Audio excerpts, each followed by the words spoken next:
Hi everyone. So yep, we are going to live stream Spineless RAMAPHOSA's speech. Or not speech, rather his answers to Parliament. That is what we're going to live stream and get some live reactions from me. I'll be listening just as much as you guys will be listening, and I'll jump in and out just to share my views on what he's saying.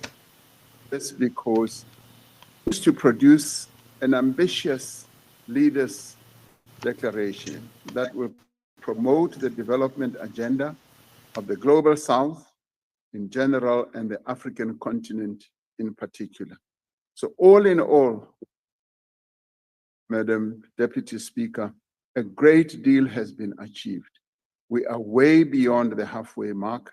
We are now on the final stretch of the G20 South Africa's presidency. And so far, it's been really good. The discussions have been rich, they've been robust, and they've been well organized, which in many ways is a great feather on the hat of South Africa, that we've been able to hold these meetings without too much angst, without too much differences, but getting various countries to collaborate. That initially boycotted some of the meetings. And this is the thing about boycotting meetings. Even those that boycotted, they found that the meetings continue. The caravan moves on. The caravan did not stop. And when they wanted to come and attend, the caravan was stopped to enable them to come and attend. And they got on the caravan, and the caravan is moving on. That is what is happening. First supplementary question will be asked by the Honourable Modise Mpaya. Thank you, Deputy Speaker. Honourable President, as the African National Congress, we are encouraged and confident that the hosting of G20 brings global attention and will help attract foreign direct investment and will create opportunities in various sectors, as you have expressed.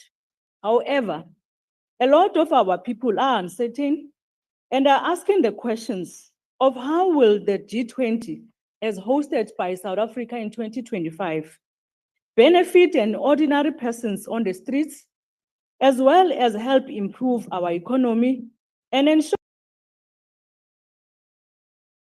So I just wanted to jump in here. Yeah, there's this tendency of parliamentarians asking questions, right? Which is normal. It's part of what's supposed to happen. Now, I'm listening to this ANC lady. I don't know who she is. She's one of the, perhaps, I'm not going to call her a crook, but, part of that group. Telling the president, under your leadership, under your excellence, under, wonderful guy, you are the man. That's lies. I mean, a few minutes ago, in this very same session, the president was literally stating, indirectly saying, that we need a national dialogue because of the issues that we have. Now, if the president was such a fantastic leader, would we be having this rubbish of a 700 million rand talk shop? No, we wouldn't be. It's utter rubbish listening to these questions coming from the ANC. Let's continue with the video.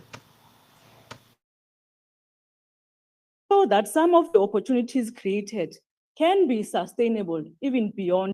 Just to get them to come together, to agree that they will agree on the reform of the financial institutions, IMF, and also to agree on continuing forward with multilateralism so that we do not have a unipolar world, that we have a multipolar world, and where, for instance, on the outcomes that we want to see in terms of financing renewable energy, or climate change rather, and how, for instance, we would like disasters to be properly financed. This for us is an important ambition as we face, as I said earlier, recurring disasters.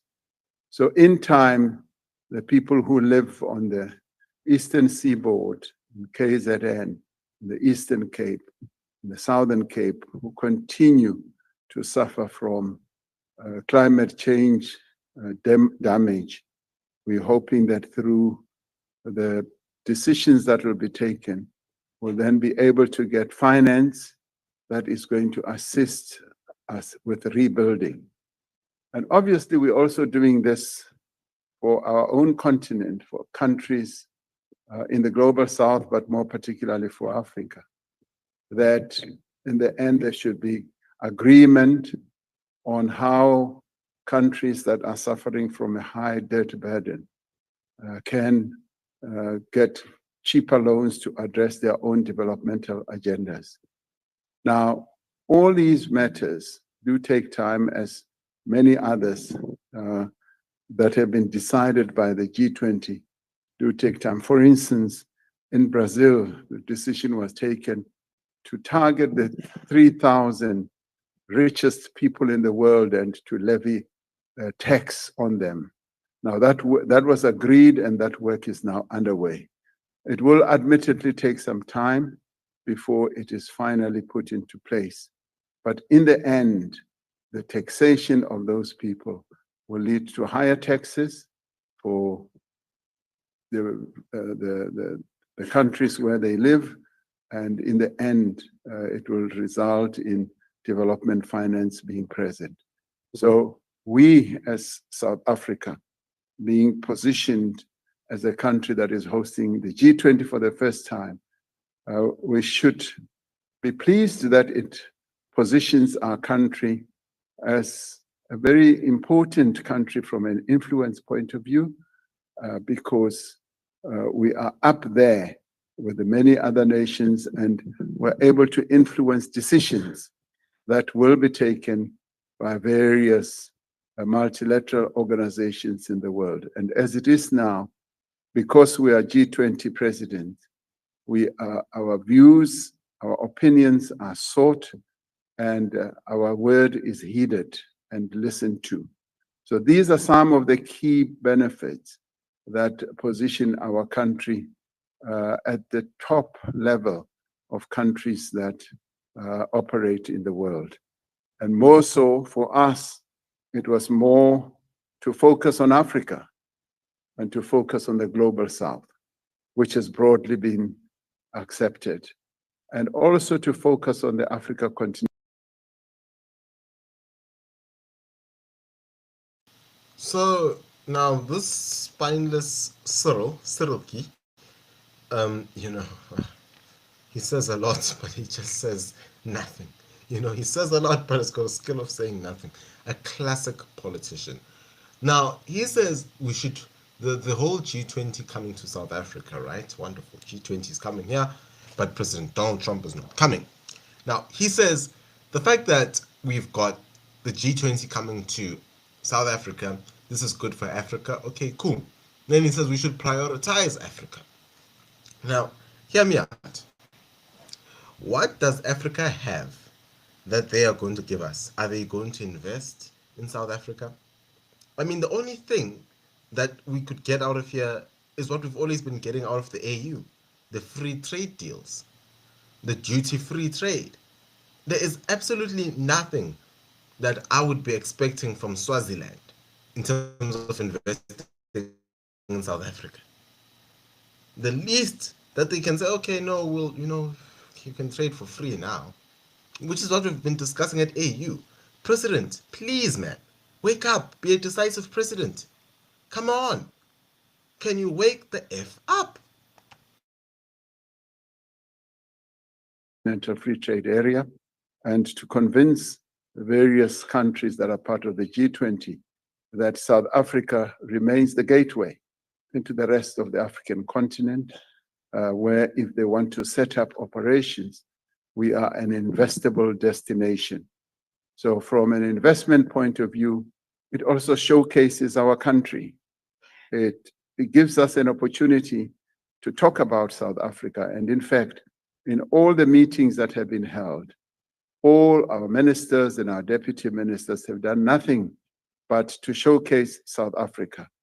And as we have held these meetings, we've taken them to places that showcase our country as well. And that has brought tourism in and will also bring future tourism. So the benefits are, can be multiplied in many ways. To say this will be the one thing that everyone will benefit from would be false on my part, but it's general benefit, and it's a good opportunity that we have. It's an opportunity that may only befell us or come to us possibly 20 years again from now. So we need to make good use of this opportunity that we have, being the first African country to be a G20 president and being in a very good position, having inherited the position from Brazil, a global South country, and handing over to the United States, a northern country which is a superpower and the biggest economy in the world. So we are well positioned, and I do believe that that gives us clout, that gives us an opportunity to be able to mobilize a number of things that can benefit. Sure, my word. You know, he has been saying this thing of we've taken over the, the G20 from Brazil. I mean, it's not the first time he's saying it in today's session. I could actually count. I mean, he's been how many times? A couple of times. Like, he repeats the same things over and over and over again. If people don't realize, Ramaphosa has got one answer for all questions. This guy is something else. I mean, look at his face. Just look at his face. Just look there. Look at his face. Does that look like a face that cares? Does that look like a face that even thinks? Does not look like he's here. He looks like he's shocked. Everyone else is bored. Look at the Secretary of Parliament there, looking very bored. No one gives a damn about what this guy's got to say. Like, honestly, Ramaphosa, honestly, my guy, wake up. You've got a national dialogue, right? That was spoken about just now, a little bit before this, right? A 700 million rand talk shop. And then we've got a G20 coming up in less than 90 days, the G20, the big event, right, in November. Less than 90 days, that is coming up. The country is in such a mess. The pantomime city that you wanted to, Potomac city that you wanted to create in Johannesburg. Remember what he said to Dada Morero? He went through Joburg and said, oh, I'm shocked. I never knew Joburg was like this. Things have got to change. I don't know how many times you guys traveled to Joburg, but zilch has changed. Zilch has changed. The big pothole is still there. The huge pothole is still there. Street lights don't work. They could swallow your car. Gangsters still walk the streets. You've still got Julia singing Kill the Boer. And yet, you've got the goal to say that we've got international guests coming in the next 90 days.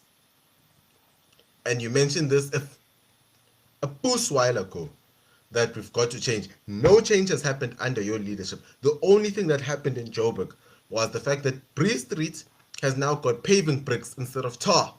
And your mayor that needs to stand on a box in order for us to see him, the most honest politician, by the way, Dada Morero, celebrated the fact that the street that exploded 3 years ago has now got paving bricks. You can't make this up. You really can't make it up. Fit our country. Thank you, Deputy Speaker. The second supplementary question will be asked by the Honourable the Leader of the Opposition. Thank you very much. Thank you very much, Madam Deputy Speaker. I beg leave to remain seated. Mr. President, don't you find it strategic and indeed necessary to influence the G20 to dissect this undesirable attitude of the United States against some countries in the world? Consequently, are there any plans in place by South Africa to influence the G20 summit to put on the agenda the current regressive attitude by the United States against South Africa and other progressive countries? If not, don't you think South Africa must just focus rather on cementing economic ties with BRICS countries and other progressive countries in the global south and excuse itself from global bodies in which the US is part of the main driving force? I thank you. The Honourable President. Thank you, Honourable Deputy.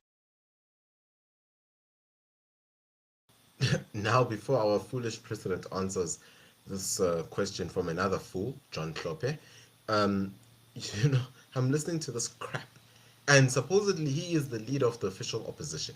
The country does not have an official opposition. Ever since the DA joined the JNU, there's been no official opposition. You can't call a party that is supposed to be the official opposition, right, with that has got a chief whip who voted for something that you thought was voting against. And then you've got this guy, Kloppe, the first judge to be impeached in South African history. The first judge, right? John Kloppe, a guy who lacks so much persona, you know, even though he sits. Yeah, he sits like a... That's how he sits. Now, John Pusi Kloppe is there. And John Kloppe says, don't you think we should be working with BRICS countries versus, you know, Western countries? Let me be honest. The EU invested in South Africa a few months ago. Like how much was it? 5 billion, if I'm not mistaken. 5 billion pounds or euros. I have to look through the number again.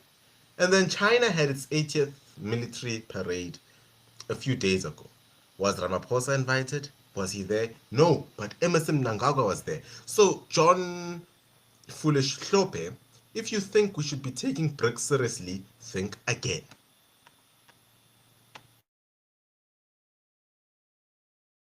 Mr. Speaker, South Africa continues to participate in a multitude of multilateral organizations. And in doing so, we always insist that a multipolar world is much more advantageous than a unipolar world, where the might of one country means right and means that they can dominate other countries.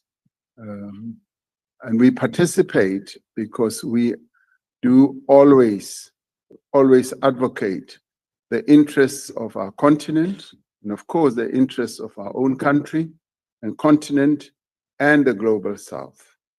And we are highly respected around the world for doing precisely that. And even as we participate in meetings, for instance, of the G7, where we are invited for their outreach program, we always articulate the views of the African continent and the global south. And being a member of the G20, we are able to do so as being a rightful member, and our voice is heard.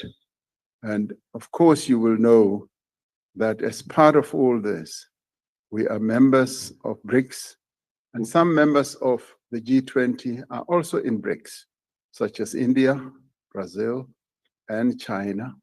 They are members of BRICS, and in BRICS, we are a collection of fairly progressive countries that have a particular set of values that bring us together.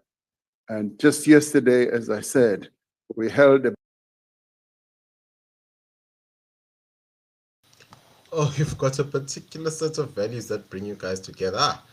Brought together by crookery, by thieving, by anti-democracy, by racism, by communism. I'm sure that's what brings you guys in BRICS together. Lovely. Pro-Islamist, anti-Israel. I'm sure that's what brings you guys together. Speak of the reformed. BRICS summit, in which all the leaders of the BRICS family participated and took decisions that are aimed at consolidating what we have and leading us to even improving the manner in which we trade, the manner in which we respond to challenges, and how we should strengthen the multilateral system. All of us, as one, spoke about how we strengthen the United Nations and how we strengthen the World Trade Organization, the World Health Organization. Now, these organizations are organizations that many other countries participate in, including the United States. And we then take decisions to be the voices of reason, the voices of progressiveness, notwithstanding that they also participate. And we have the view that we cannot extract ourselves from those types of organizations by virtue of the fact that the US participates. We should participate and be able to exchange views and exchange opinions with them. And obviously with the hope that our views will win the day, because they're based on good values, they're based on progressive principles. But to answer your questions more directly, yes, we are strengthening BRICS, and we are relying on BRICS to be the country, to be the organization that will consolidate our own standing and our own values. BRICS already, from a population point of view, is already half of the world population and accounts for between 30 to 40% of world trade. And that basically means that it's a very strong collection of countries that in time will continue to have a strong influence in what happens, not only in the G20, but also in the world. And in the G20 process, we've got a good number of countries that are very progressive, that see eye to eye with what we believe in. And we will be able to keep on pushing that agenda, because our agenda is aimed at advancing the interests of humanity and making sure that ordinary people lead a better life. Thank you, Deputy Speaker. The third supplementary question will be asked by the Honourable Khadebe. Thank you, Madam Deputy Speaker. Your Excellency, I would like to know what legacy projects or initiatives are being developed as part of South Africa's G20 presidency to ensure lasting developmental impact beyond 2025. Thank you. The Honourable President. Thank you, Honourable Deputy Speaker. We have a number of projects that are being worked on that will see full fruition when we get to the Leaders Summit. We are, through the various departments that we have in government, have been looking very closely at certain projects, and some of which will, the temptation is always you go for a legacy project at the region where the Leaders Summit is going to be, like we've seen in many other parts of the world. But we want it to be a much more broad-based type of legacy projects that will, our people will then be able to say, this is what we had the G20, and this is what has been left behind. So a number of such projects are now in the works, and some of them are reaching a level of fruition, and we will be able to talk about them in time. Thank you, Deputy Speaker. The last supplementary question will be asked by the Honourable Ghana. All the best tonight. against Nigeria. So we are playing Nigeria. Namonhla, President. President, so le kaya le fare dzanini. Vari no loko hi amukela vayeni ku na mafulufulu ku tirhiwa vusiku na nhlikani. Mara endzhaka loko vayeni va fambile, we go back to the default settings. So at the moment, when you drive through the G20 route, there's so much work that's happening. But I know, as we have seen with the World Cup, that after the hosting of the G20, we go back to the default setting. So vari ni mbutisa leswi President, ku ri mi ta endla njhani ku ri matirhelo lama, magingirikelo lama hi ma vonaka nkarhi wa sweswi ya ya mahlweni after G20, not this thing coming to an end, all this 24-hour work coming to an end because now the visitors have left our country. The Honourable President. Thank you, Deputy Speaker. No, na kensa swinene ni na ilava ku ri bafana va wina nyamutlha va tlanga na tiko leri ri tikaku and Nigeria i tshama i vonisa xipuku, so i lava ku va vonisa xipuku namutlha, so ni khense ngopfu. No, u vula ntiyiso hi ku minkarhi yo tala loko ku ta vayeni na le makaya swi endleka tani, loko tiva ku ri ku ta muyeni a nga va mukhwenyana, a nga va president, a nga va member of parliament, loko a fika swakudya a ku. All my colleagues in the GNU accepted that, yes, it would have been ideal to have a much smaller executive. However, the need to have a GNU which is properly representative meant that we needed to have the type of architecture that we have. Now, it is an architecture which I believe works. I have seen how the various ministers. Okay, so the president now says, you know, in order for the GNU to work, they needed all these positions. We needed 77 cabinet posts in order for the GNU to work. That's what we needed. But yet again, there is no acknowledgement from the ANC itself that they could have just had one party coalition with the DA, and there would be no need for all these 77 people, which most of them are useless. Why do we have 77 cabinet posts? Honestly. And then you come with this, in order for the GNU to work, in order for 1, 2, 3, we needed to have, you know, everyone has to be a minister so that, you know, the government does not fall apart. Why did you allow for one-seat parties? You could have kept the GNU to 3 or 4 parties if really didn't want to just work with the DA alone. Now you've got one-seat parties who demand ministries, who represent no constituency. Utter rubbish. And deputy ministers go about executing their tasks. And it is what we have, and we need to keep the government moving forward with the type of architecture that we have right now. Thank you, Deputy Speaker. First supplementary question will be asked by the Honourable Trollip. Thank you, Honourable Deputy Speaker.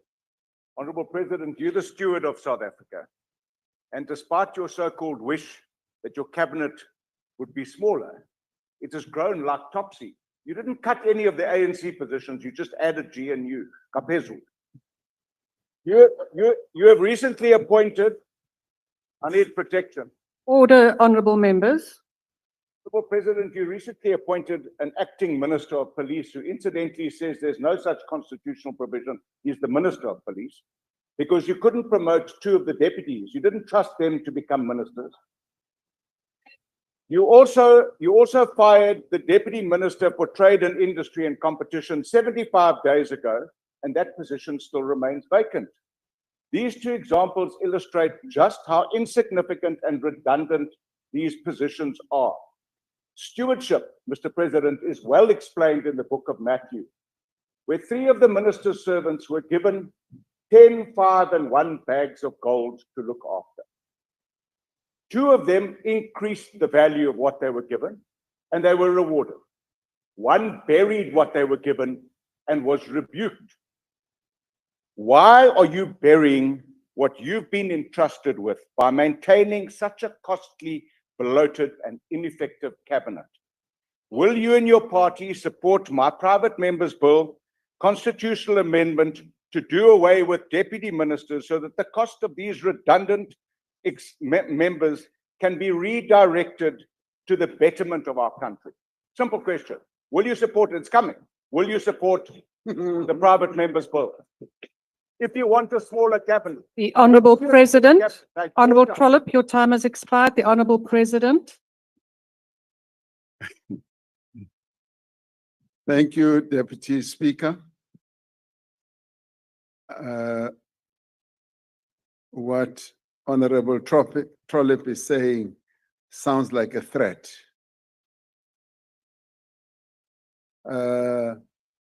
So my response to that, rather than say I don't respond to threats, is the following. My response is I would really like to look at that bill. I think please have the bill forwarded so that we look at it. I'm not able to respond in any way whatsoever until I see the contents of the bill. Now, therefore, much as I said, it sounds like a threat. It isn't a threat. No, I want to actually compliment you and say, I don't see it as a threat. I see it as a very meaningful contribution because you are concerned, as I am, of the size of our executive. And the size of the executive we now have is a result of the outcome of our elections, where we had to put together a government of national unity with 10 political parties that sat down and negotiated the structure of the government we have. Now, whether we like it or not, it is what we have. Ideally, Honourable Trollip, I would want a much smaller executive. I would also like fewer deputy ministers. But right now, we do have deputy ministers who are really putting shoulder to the wheel, who are going even beyond what I would call the call of duty.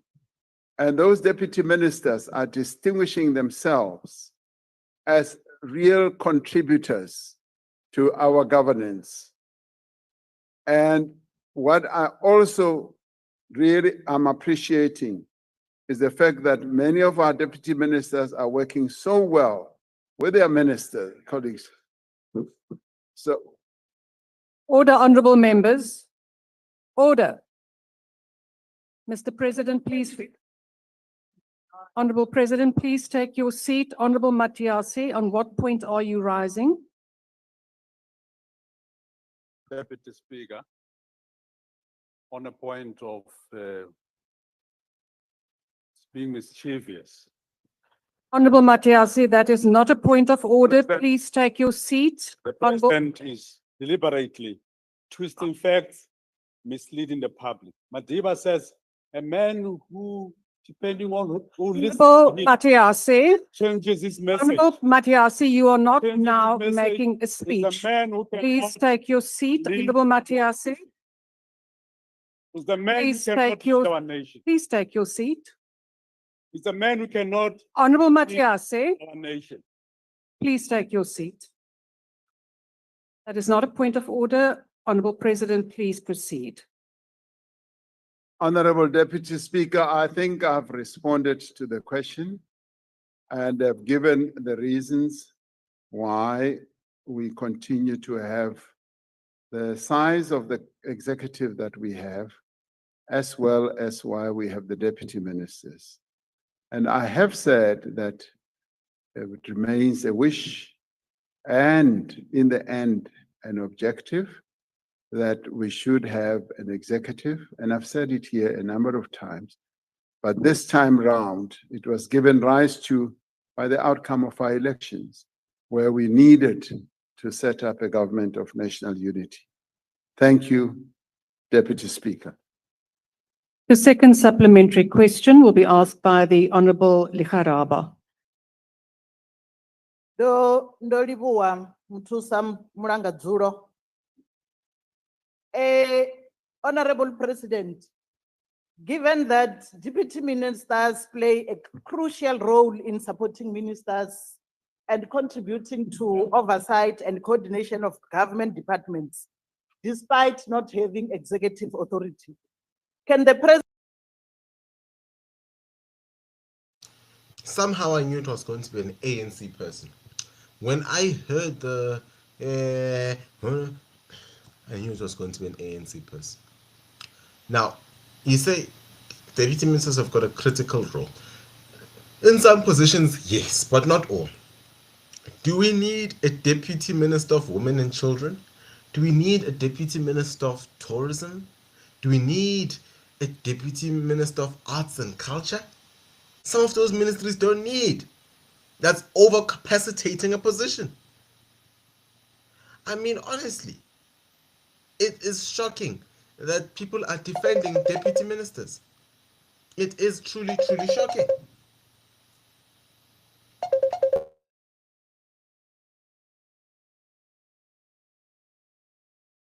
President elaborate on how their advisory and coordination functions enhances the effectiveness of government ministries, as also recognizing that they participate in cabinet committees and support the district development model as champion.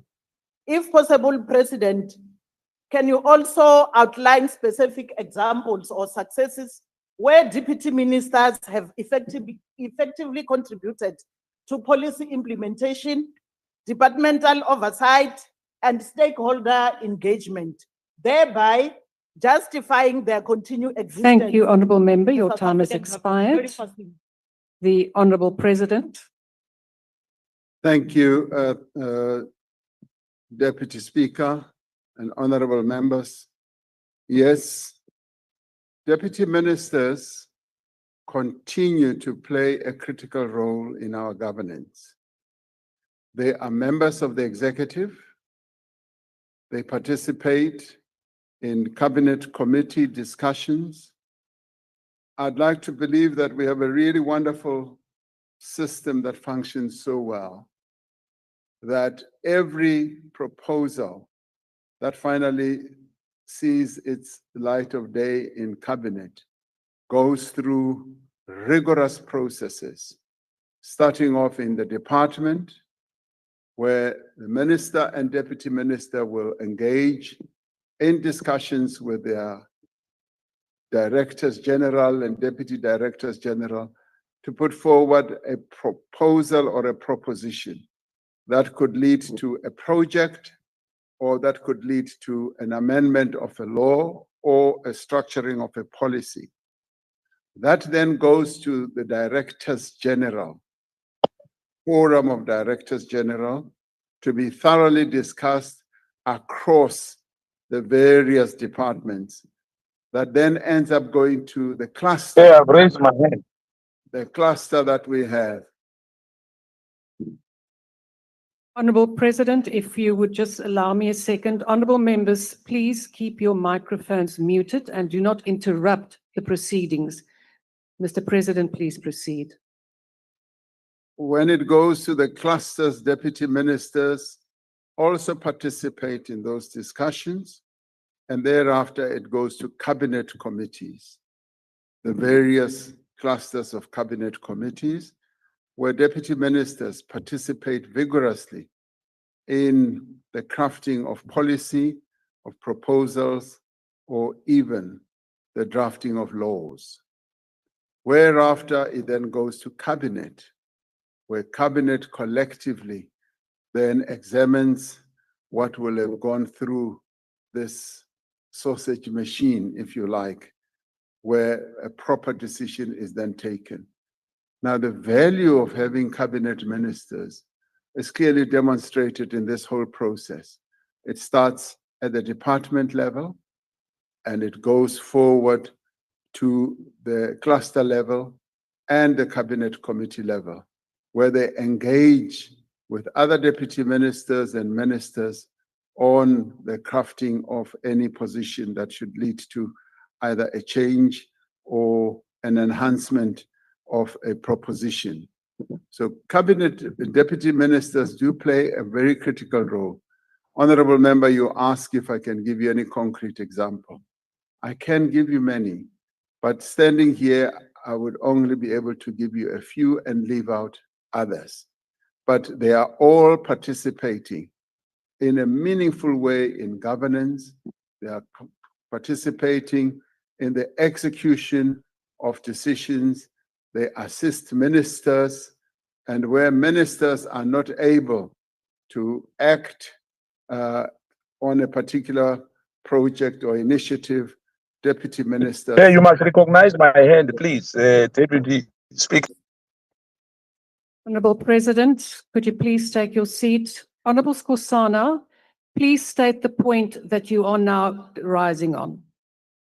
Ngiyathokoza, State the rule. ngiyathokoza, Deputy Speaker. Elami ngithi, Speaker, uPresident uyasichewa, uyasirareja, akaphenduli imbuzo. Honorable Skosana, that is not the point of order. It is now being frivolous and you are interrupting proceedings. We will now continue. Honorable President, please proceed. Thank you, Honorable Deputy Speaker. With those words, I have answered the question that the Honorable Member raised. I see the real value of deputy ministers, if truth be told, and I appreciate the inputs and the commitment that they demonstrate. And in many ways, deputy ministers' positions can also be seen as training ground for future ministerial positions. That's how I look at it. So they are doing a good job, and we may not see the value that they do. I see great value. Thank you very much. Third supplementary question will be asked by the Honorable Kwankwa. Thank you very much, Deputy Speaker. President, the crux of the problem here, it's a no-brainer that deputy ministers play an important role in supporting the work of ministers in terms of departmental oversight and the programmatic work of government. However, President, do you not think in light of their assigned responsibilities that the time has come to make the performance agreements of deputy ministers public once they've been entered into, that they too face parliamentary scrutiny on the work they do in support of the government and the political principles, especially when it comes to managing the political bureaucratic interface? Learning from other jurisdictions where such measures have been put in place, like Canada and elsewhere, has the time not come for us to actually make it transparent and clear upfront what to expect from a specific deputy minister, rather than leave it up to chance and leave it to the relationship between the minister and the deputy? Because the PAs are. The Honorable President. Thank you, Honorable Deputy Speaker. I would like to agree with Honorable Kwankwa. Thank you. Last supplementary question will be asked by the Honorable Khadebe. Thank you, Madam Deputy Speaker.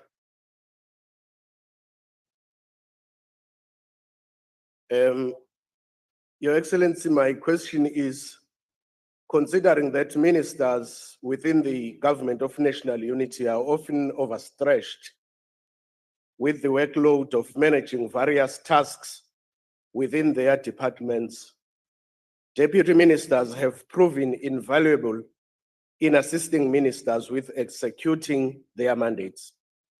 Has consideration been given to expanding the roles and the responsibilities of deputy ministers in ensuring better continuity and succession, particularly when ministers are abroad or unavailable? Thank you. The Honourable President. Thank you, Honorable Deputy Speaker. Yes, I'm glad that at least there are some in this House who recognize the important role that is played by deputy ministers. So thank you very much. Yes, as I said, deputy ministers play a critical role, and that role that they play should be more accentuated in a way where they should be given even more responsibility.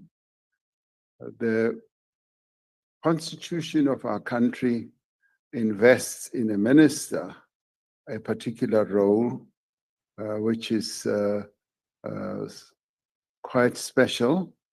And for instance, when a minister is absent, the protocol that we have is that another minister who has sworn the oath to act as a minister is then asked to participate in that. And I don't see that as a drawback at all, because ministers are not often away for too long anyway.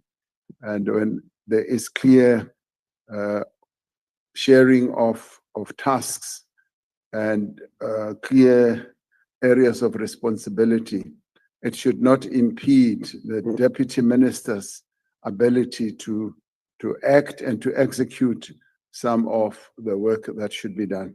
I must, however, say that there has in the past been challenges, and some of them have either been personal or on issues where they may not have seen eye to eye on issues. But right now, we are fortunate, or I'm fortunate, that many of the deputy ministers are working very well with their ministers.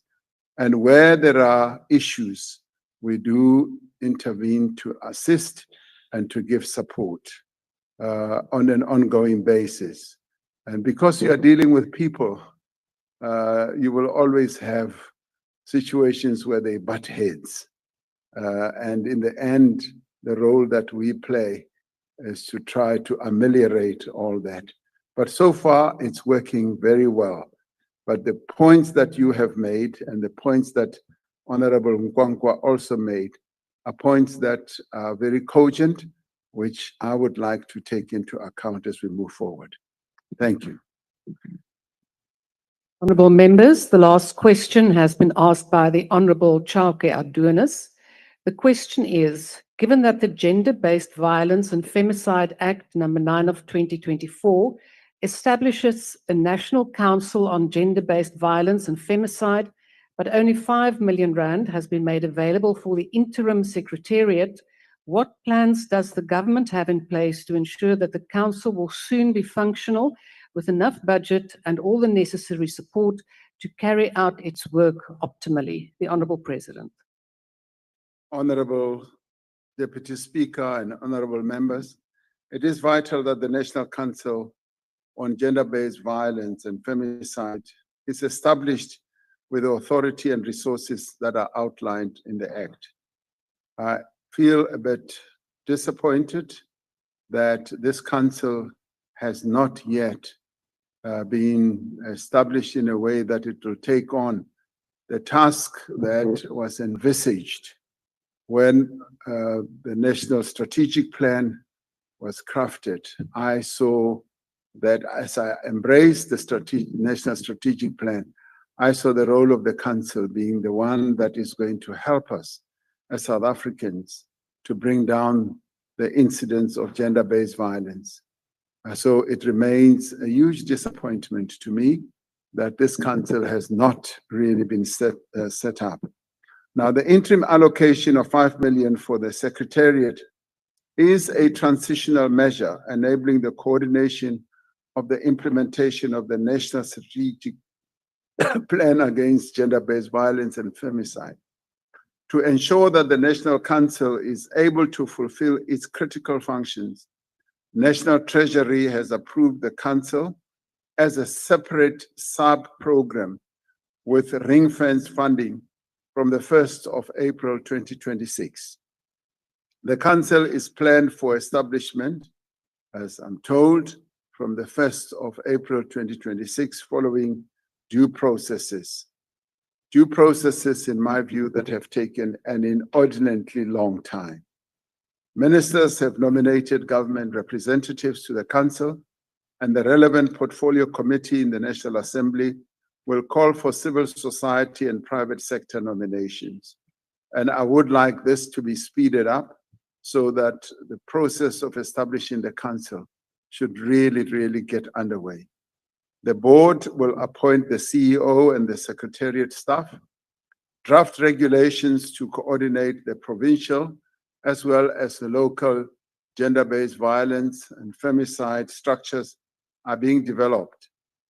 The strength of the National Strategic Plan lies in mobilizing multiple stakeholders and mainstreaming the work of these stakeholders across government, and ensuring that each department of government has its own work cut out when it comes to gender-based violence or addressing gender-based violence. Every government department and entity is expected to contribute to the implementation of the National Strategic Plan within its mandate, while the National Council provides leadership and oversight. All relevant government departments have dedicated funds towards the implementation of these pillars of the strategic plan that fall within their respective areas of responsibility. While the work to establish the National Council is underway, the implementation of the National Strategic Plan is proceeding. For example, the gender-based violence and femicide net joints established in April has strengthened government-wide coordination. Awareness campaigns, school and university interventions are ongoing, whilst the National Council is being set up. Sexual offences courts, Tutuzela care centers, and GBV desks are operational nationwide. Psychosocial support and integrated services are provided through the Department of Social Development. Kuhle one-stop centers and GBV command center are also set up. There is also progress with economic empowerment, mainly through improving the access of women-owned businesses to procurement opportunities in both government and also in the private sector. Now, these initiatives should show that the National Strategic Plan is a living framework that in many ways is being implemented, but needs much more tighter implementation through the establishment of the National Council. The Council is expected, once operational, to accelerate this process through stronger oversight, coordination, as well as accountability. And accountability will come from the fact that it will have a budget that it will be able to oversee to ensure that it executes the tasks that we foresee. Gender-based violence and femicide is a stain on the conscience of our nation. The National Council is an important instrument in strengthening our response to this epidemic, ensuring that all South Africans are properly mobilized to ensure that this scourge of violating the rights of women and children is brought to an end. We now do have an instrument that is emerging, and I wish it had been set up as we brought the matter here to Parliament, but we do have the various other substructures that are already functioning. What we now need to do is to make sure that the council is set up, the budget is going to be ready and able to support its work, and the accountability process will then be set in place, and also oversight, particularly when it comes to what we do in government. Because the reason why we felt we needed a national council is for the national council to have a proper oversight of what we are doing in council through every department of government. The word we have given to every department of government is that we must together be involved in the fight against gender-based violence within government and also in society, and support various efforts that are being taken by various formations throughout the country to fight gender-based violence. And the council will enable us to see this as a national task involving all of us. And it will also help to give a real powerful face to what needs to be done by all of us in the country when that council is put in place. So a lot of work awaits this council. And as I say once again, I'm rather disappointed that it has taken this long to establish this council. But as always, some of these things do take time, but we should be pleased that they do happen in the end. Thank you, Deputy Speaker. The first supplementary question will be asked by the Honourable Chauke Adunis. Thank you very much, Chairperson, and Honourable greetings, revolutionary greetings to our Honourable Cyril Matamela Ramaphosa in our midst. My question centered around this, and I appreciate that there is reassurance that there will be ring-fenced financing for the GBVF Council. Now, South Africa plays quite an instrumental role globally in ensuring that we're able to have global influence. GBV being one of the pandemics that we're faced with globally and not only locally.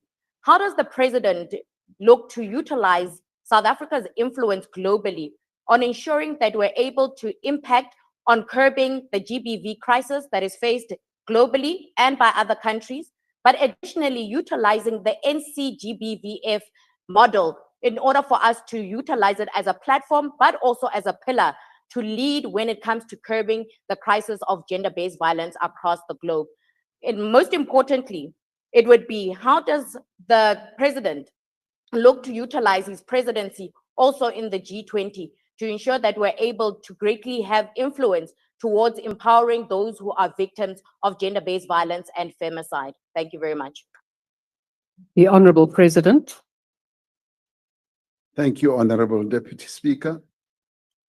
Yes, we utilize our position as South Africa